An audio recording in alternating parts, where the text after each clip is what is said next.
Hello everyone. Well, this is my first ever YouTube video that I thought I'd start doing for my clients to help them.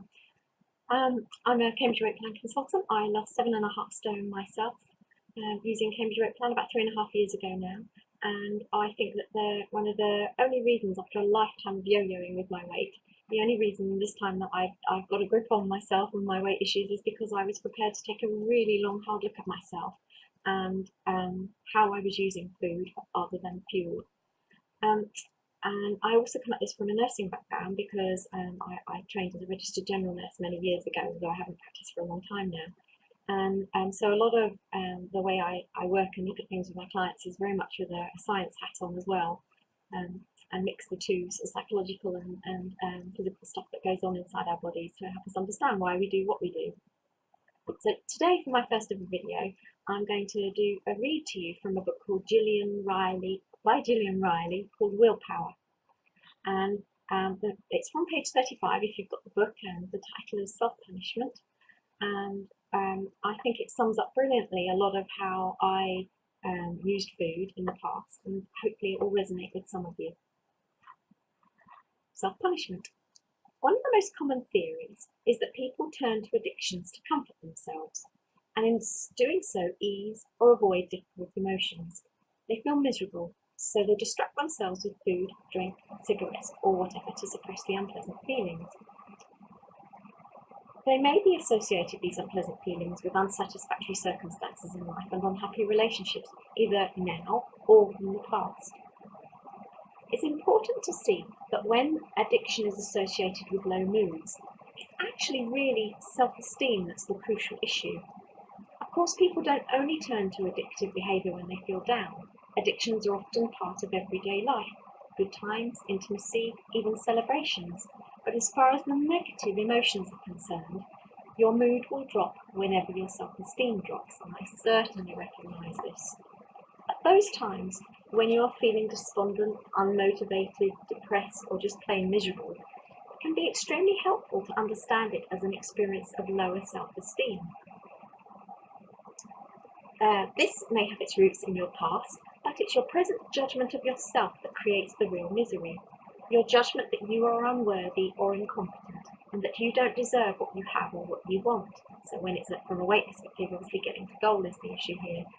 It may well be that you don't want to have the bad feelings, of course we don't, but lower self-esteem means that far from wanting to nurture and take care of yourself, you're much more likely to want to punish yourself. It's helpful to remember that lower moods can be connected to this lower self-esteem, and that it's the low self-esteem that makes the feeling so problematic and so persistent. So the crucial question is, how will you seek to regain your self-esteem at those times when it has faltered? Your familiar strategies may well have been addictive behaviours. Yep, this is me. So retail therapy, drugs, food, drink, tobacco, whatever it is that does it for you. At best though, they temporarily blot out the pain of the lower self-esteem. They don't restore your self-esteem, and I bet you knew that anyway. In fact, quite the reverse is true. Turning to your addiction lowers your self-esteem even more, because you then beat yourself up for not having any willpower, and so the cycle continues. Recognise any of this? So recognise this. So in order to overcome and deal with this, what we need to do is understand that two things work together to generate strong, healthy self-esteem. These things are a sense of worth combined with a sense of competence. A sense of worth means knowing that no matter what you do, you will always find love for yourself. You can be your own love, find it within yourself and see value in your life. Acknowledging your worth as a human being is crucial. It provides you with the motivation to start and the optimism to continue. And if this looks like a really tall order for you, then it will be important to get some help, either through books or going to see your GP and maybe getting some counselling. And there's lots of self-help books actually. There's self-help groups, should I say, and there's one called Beat, which is about eating disorders, and not just to do with anorexia, but also overeating and binge eating. So the second factor that builds self-esteem is a sense of competence, and this is much more relevant to willpower, which is what the book's all about. A sense of competence relates to how confident you are that you can cope more or less with life in general, and this means that you start to use your willpower more powerfully, and you'll be enhancing your self-esteem because you'll be building your sense of competence. You'll be demonstrating effectively to yourself that you can do what you set yourself out to do. And this is something that only you can do. You can't look to this from someone else. You need to find it within you and act on it in the real world. And that's where willpower comes in. And a lot of the work I do with clients is based around how to build that sense of self-esteem, self-worth, and willpower.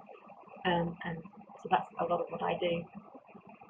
Actually, what this really means is that using willpower, in spite of all that's stacked up against you, is what's needed.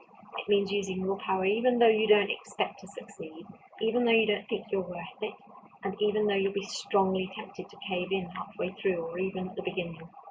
It means going ahead and doing it anyway and acting as if you believe you can do it. And that means not just when you fail, stopping and giving up the ghost, but actually try again and try again and try again and keep on knowing that you're worth trying. My first ever video. I hope you found something of worth in it.